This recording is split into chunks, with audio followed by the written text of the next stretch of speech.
Yan, isang mapagpalang araw na naman po sa ating lahat, mga kalingap, mga kabisnes, mga kapapi.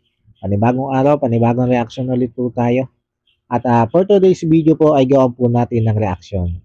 Itong EDC. At dito sa vlog na ito, mga kalingap, mga kabisnes, mga kapapi, ay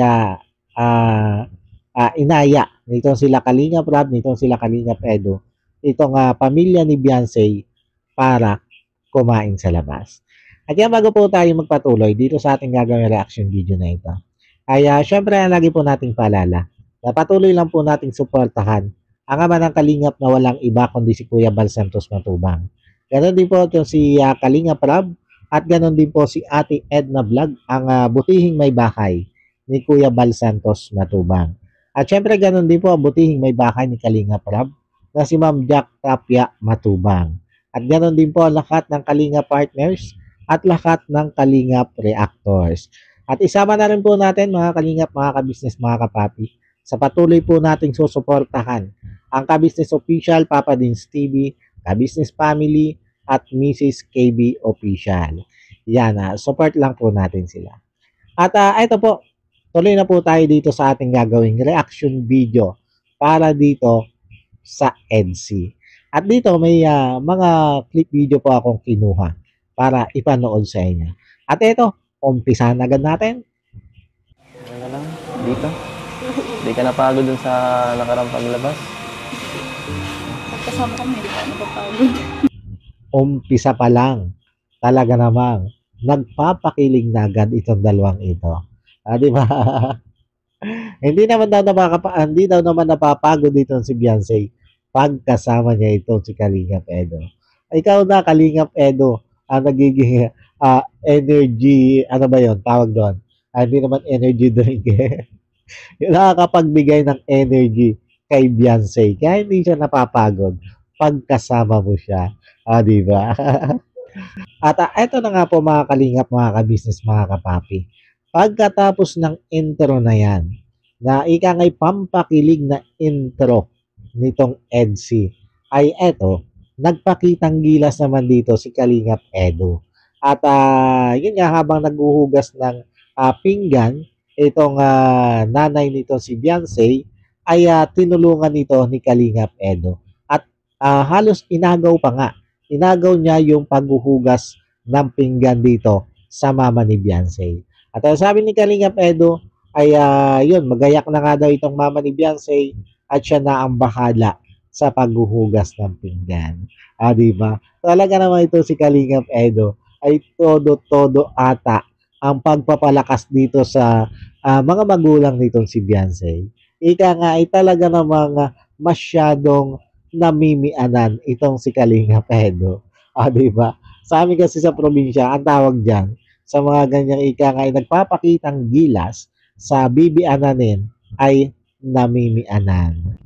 At napakalaking pogi points nito para kay Kalingap Edo. Di ba? Yung maipakita mo sa bibiananin mo na eto, handa mong gampanan ng mga ganitong gawain kahit gawain bahay para sa iyong minamahal. Di ba? At eto mga kalingap, mga kabisnes, mga kapapi, nako na tayo dito sa kung saan ay nandito na ito sila Beyonce sa kapihan nito sila Pastor ER. At dito nga ay in-interview nitong si Pastor ER. Itong si Beyonce, yung mama ni Beyonce, at saka itong papa nitong si Beyonce. At eto, ang unang in-interview dito ni Pastor ER ay itong si Beyonce. At pakinggan natin kung ano nga ba yung itinanong dito ni Pastor ER.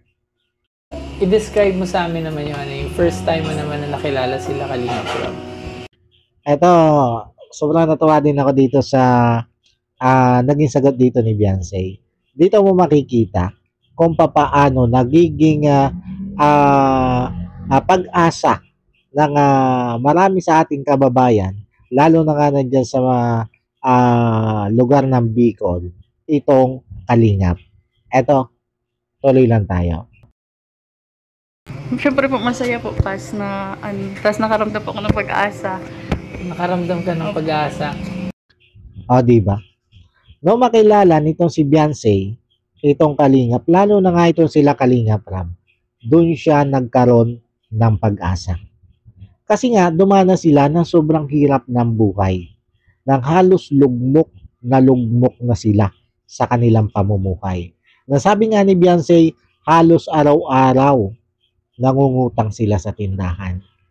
Yun yung naranasan nila noong panahong wala pa itong Kalingap. At noong dumating ang Kalingap sa buhay nila, ay yun, nagkita siya ng pag-asa. Dahil sa Kalingap.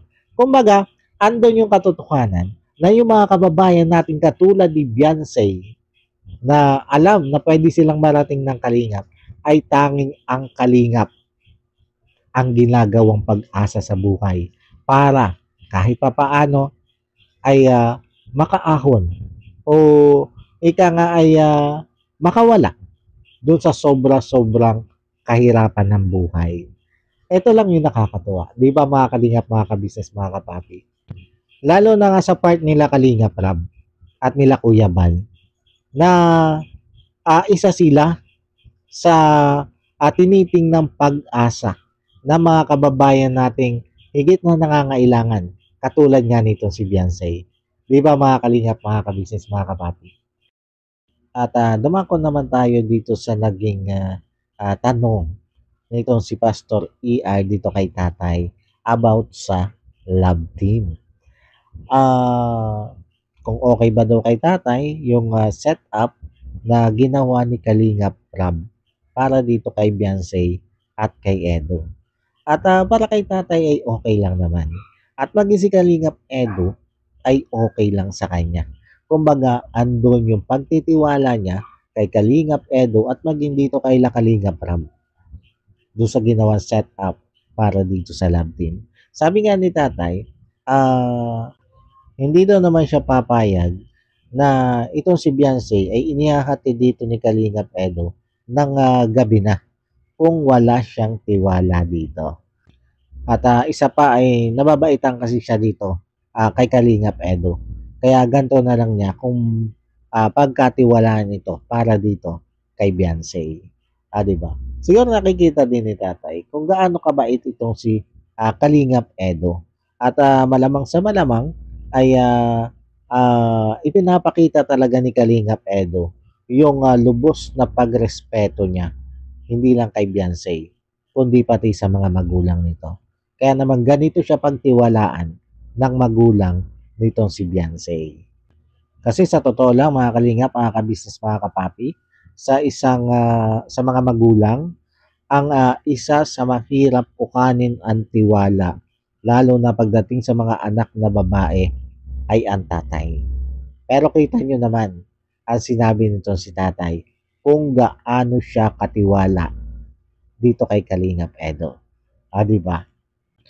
At matapos ng tanongin nitong si Pastor ER, itong tatay ni Beyonce, ay ang sumunod naman tinanong nito si Pastor ER ay ang mama ni Beyonce. At may patungkol pa rin ito dito sa love team ng EDC. Yung tanong nitong si Pastor ER dito sa mama ni Beyonce. At para naman dito sa mama ni Beyonce, okay lang sa kanila. At para sa kanila mag-asawa, ay mas si Beyonce naman ang dapat magdidesisyon.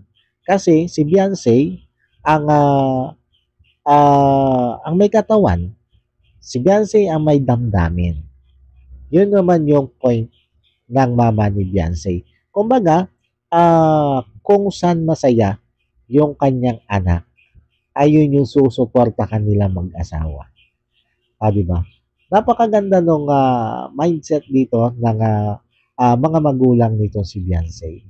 Yung man tipong ayaw nilang pakialaman kung ano yung damdamin ng kanilang anak. At para sa kanila, okay lang hanggat nakikita nila na masaya yung kanilang anak. Alam niyo sa totoo lang mga Kalingap, mga kabisnes, mga kapapi, masasabi ko napakaswerte nito si Beyonce dahil nagkaroon siya ng ganitong klase ng magulang. Yung bang tipong magulang na sobrang maunawain at mas iginagalang kung ano yung desisyon mo kaysa doon sa mga magulang na talaga namang halos lakat ng kilos ng anak ay binabantayan. At para sa akin, napakaswerte din ito si Kalingap Edu.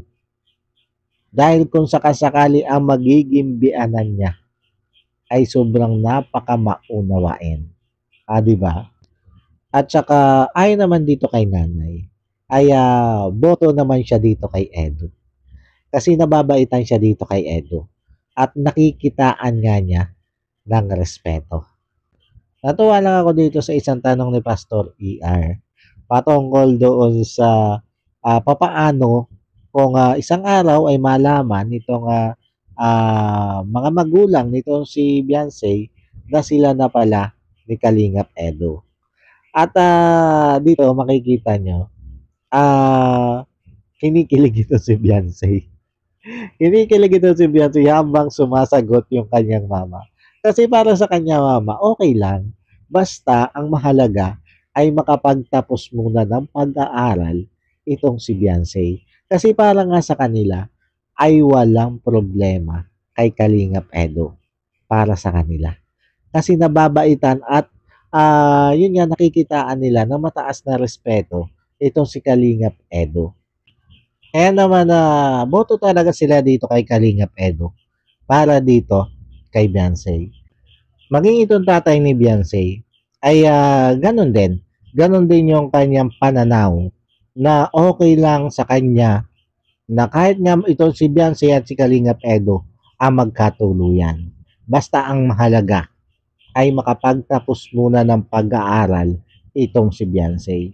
Hindi ko na maintindihan dito kung ang ginagano nilang makapagtapos muna ng pag-aaral itong si Beyonce ay kung yung pagbo-boyfriend ba o yung pag-aasawa o yung pagpapakasal nitong si Beyonce at saka nitong si Kalingap Edu. Kasi nabanggit dito nitong tatay ni Beyonce na pag nakapagtapos ng pag-aaral, nakagraduate na, pwede na silang mag-asawa. Di ba? Parang ang tingin ko dito, okay lang na maging boyfriend, girlfriend sila sa ngayon, pero yun nga, bago sila lumagay sa tahimik o doon sa buhay may asawa, ay kailangan muna makapagtapos ng pag-aaral nitong si Beyonce. Ganon yung hagip ko sa ibig sabihin nitong tatay ni Beyonce. At nung kahanin naman itong si Pastor ER, yung side nito si Beyonce, kung ano ba yung nararamdaman niya na narinig niya na itong kanya mga magulang ay kumbaga suportado siya kung ano yung gusto niya. At dito makikita mo yung galak sa mukha nitong si Beyonce, yung tuwa nitong si Beyonce na siya nga daw ay natutuwa, masaya siya na nakikita niya na itong mga magulang niya ay suportado kung ano yung gusto niya. At boto sila dito kay Kalingap Edu. Di ba? Ang saya ng ating baby Beyonce. At eto pa, mga Kalingap, mga ka-business, mga kapapi.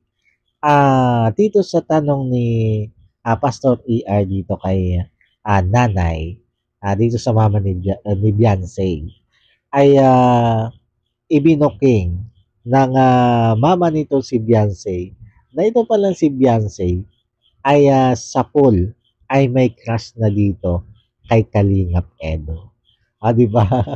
Sabi nga lang na nanay ni Beyonce ay hindi niya alam kung hanggang ngayon ba daw ay meron pang crush itong si Beyonce dito kay Kalingap Edu.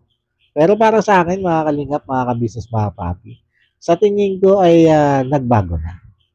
Opo. Nagbago na ang nararamdaman nito si Beyonce kay Kalingap Edu at hindi na niya ito crush. Dahil sa tingin ko, sa ngayon ay love na nitong si Beyonce itong si Kalingap Edu. Di ba? Hindi na crush. Love na.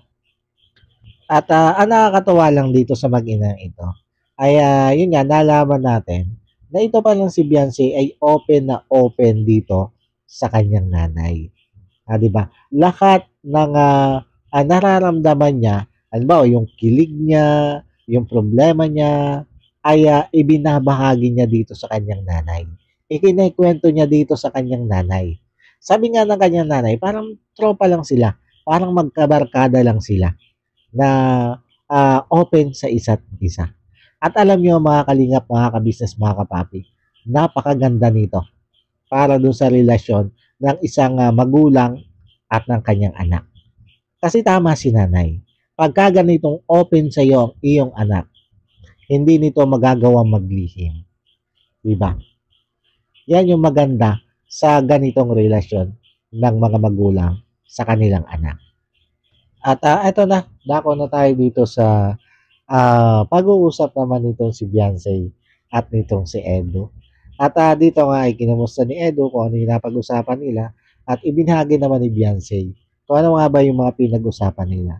At nabanggit nga dito ni Beyonce na yung parang binalikan lang nila kung ano yung dating buhay nila at yung buhay nila ngayon. At dito nagsabi ito si Kalingap Edo na dapat daw paminsan-minsan ay nagbubukas din sa kanya itong si Beyonce. At eto, may counting clip video ako dito. Pakinggan natin. Uy. Di ka ba sanay ng may ng may jowa? Ayan. Ganun mo naman tinatago, oh. Hindi naman porke jowa, idadamay na kita sa lahat. Sa mga problema ko. Oh, yan. Yan yung sabi ni Beyonce. Hindi naman daw porke jowa ay idadamay na niya doon sa mga problema niya. Pero alam nyo, mga kalingap, mga kabisnes, mga kapapi, may point naman dito si Beyonce na hindi porke jowa mo na yung isang tao, ay kakalad ka rin mo na ito sa mga problema mo. Pero, andun din kasi yung katotohanan na minsan talaga ay masarap ding magbukas ng saloobin sa iyong jowa. Kasi minsan, yung jowa mo, lalo pag malawak yung pananaw sa buhay, malaki ang magiging tulong niyan kung ano man yung nagiging problema mo. Malaki ang magiging tulong niyan sa iyo. Makakapag-advise sa iyo at masasandalan mo siya. Magagawa mo siyang ikangay inspirasyon para harapin ang lakat ng pagsubok na dumarating sa iyong buhay. Kumbaga, hindi lang yung mga magulang mo ang makakatuwang mo sa pagharap sa problema mo. Lalo na nga kung talagang kayo magjowa ay seryosong nagmamahalan sa isa't isa. Di ba mga kalingap, mga kabisnes, mga kapapi? Pero ang sabi kasi nito si Beyonce, yun nga, hindi niya ugaling magsabi basta-basta ng mga ikangay problema niya sa buhay. At sabi nga niya ay sinosolo muna niya. Eto, pakinggan natin, sabi ni Beyonce. Sinasolo ko muna. Lalo sa mga mahal ko sa buhay. Isa ka na dun. Okay. Diba? Sinasarili na lang niya muna para doon sa mga mahal niya sa buhay. At kasama doon si Kalingap Edo. Diba? Napauwi pa nga doon si Kalingap Edo eh. At ito naman, yung tugon ni Beyonce doon sa pag-uwi ni Kalingap Edo. Totoo ba yan? Huwag kang ganyan ko Parang feeling ko, inaano mo lagi ako nagsisinungaling. Hindi, totoo. Naniniwala naman ako. Grabe Ang cute magseryoso nito si Beyonce. Alam nyo, ang sarap niyang panoorin. Lalo na nandito sa ganito siyang moment. Yung pagiging seryoso. Diba? Kasi kilala natin si Beyonce sa pagiging tahimik, palangiti, di ba? Pero eto, ang sarap lang niyang pakinggan, ang sarap niyang panoorin dito sa mga ganitong moment na talagang seryoso siya dun sa mga sinasabi niya. At eto pa, mga kalingap, mga kabisnes, mga kapapi. Tuloy natin itong kinuha kong quick video. Ano, okay ka na? Okay ako, syempre yan ka. Ay, di ba? Okay ako kasi nandyan ka. Alam niyo sa sinabing ito ni Beyonce, pinapahiwatig lang niya dito kay Kalingap Edo na isa sa pinaguhugutan niya ng lakas ay itong si Kalingap Edo. Di ba mga Kalingap, mga ka-business, mga kapapi? At ang sarap niyan sa pakiramdam para dito kay Kalingap Edo na malaman mo na yung iyong jowa ay ginagawa kang isa sa kanyang sandalan. Di ba? At dito talaga ako natuwa, mga Kalingap, mga ka-business, mga kapapi. Nung ika ngay nagsesenti itong si Kalingap Edo, yung nagpapasalamat siya dito kay Beyonce na nakakasama niya habang nakabakasyon niya. Sabi nga niya ay gusto niya sulitin yung bakasyon nitong si Beyonce. Kaya nandito, may bigla siyang isiningit. Eto, pakinggan natin at kiligin kayo. Huwag ka na kayo mag-aaral, no? Sama ka na lang sa akin. Mag-scout na lang tayo maghapon. Mag-vlog na lang tayo. Tara, pakasal na tayo. Grabe yung pagsakay ni Beyonce doon sa biro na yun ni Kalingap Edo Kasi ang biro lang ni Kalingap Edo, wag na mag-aral itong si Beyonce. Mag-vlog na lang sila maghapon. Pero kita niyo naman, yung sagot ni Beyonce, sige, magpakasal na tayo. Di ba? Siya naman. Kasi, ang hinihintay nga lang naman ito si Beyonce ay yung makapagtapos siya ng pag-aaral bago sila lumagay doon sa buhay pagpapamilya. Ito si Kalingap Edo. Kung sakasakaling hanggang sa pagtatapos niya ng pag-aaral ay sila pa rin. Diba? Yun yung pangarap ni Beyonce. Ang makatapos muna ng pag-aaral bago mag-asawa. Ay kung hindi nga naman siya mag-aaral ay di magpakasal na lang sila. Diba? Ganon ka-advance ang isip nitong si Beyonce. Ikaw na, Beyonce. At eto naman, yung tugon dyan nito si Kalingap Edo. Nako, huwag biro-biro ng ganyan. Nako, handa to. Diba? Ikaw naman, Kalingap Edo. Hindi ka na mabiro. Handang-handa talaga si Kalingap Edo. Siyempre naman, Beyonce na yan Ika nga choosy ka pa ba? Ay si Beyonce na nasa harap mo. Pero, parating din naman tayo dyan. Siyempre. Ano yun? Naks naman. Darating din tayo dyan. Yan din ang panalangin namin. Kalingap Edo at Beyonce. Ang dumating kayo sa puntong yun. At yan yung aabangan naming lahat. Lalong-lalo na syempre, ang mga EDSI supporters na nagmamahal sa inyo. Yan yung panalangin at yan yung inaabangan. O yan yung aabangan. Ang kayong dalawa ang magkatuluyan sa bandang huli. Basta wag lang kayong magbabago. Basta panatilihin nyo lang matatag ang inyong relasyon. Diba? Once na mapatatag nyo ang inyong relasyon na yan, wala naman talagang ibang patutunguhan yan. Kundi ang maging kayong dalawa sa panghabang buhay. Diba? Paano po mga Kalingap, mga ka-business, mga papi, hanggang dito na lang muna po itong ating reaction video para dito sa EDSI. At sana po ay nagustuhan nyo itong aking mumunting reaction video para dito sa EDSI. At maraming salamat po sa patuloy nyong pagsuporta at pagtangkilik sa aking mga ginagawang reaction video. At yun, muli po ay bago po tayo tapos ay ang lagi po nating paalala ay wag lang po nating kakalimutan patuloy na suportahan ang ama ng Kalingap na walang iba kundi si Kuya Bal Santos Matubang. Ganon din po itong si Kalingap Rab at si Ate Edna Vlog ang butihing may bahay nitong si Kuya Bal Santos Matubang. At syempre ganon din ang butihing may bahay ni Kalingap Rab na si Ma'am Jack Tapia Matubang. At ganon din ang lahat ng Kalingap partners at lahat ng Kalingap reactors. At isama na rin po natin mga Kalingap, mga ka-business, mga kapapi sa patuloy po nating susuportahan ang ka-business official Papa Dins TV, ka-business family at Mrs. KB official. At ganon din po ang lahat ng kagwangs ni ka-business at lahat ng ka-business reactors. Yan, suportahan lang po natin sila. At yan, ipinaglalamin ko din po mga Kalingap, mga ka-business, mga kapapi. Itong ilalagay ko dito sa screen pa-support din naman po sila. At eto po sila. Our hearts beat to the city streets.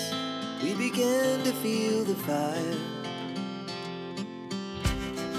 We rise like tall buildings as the chemicals they take us higher. The night's young and it's just begun. At ayan, muli po ay maraming salamat po. God bless po sa ating lahat. I love you all. Bye-bye.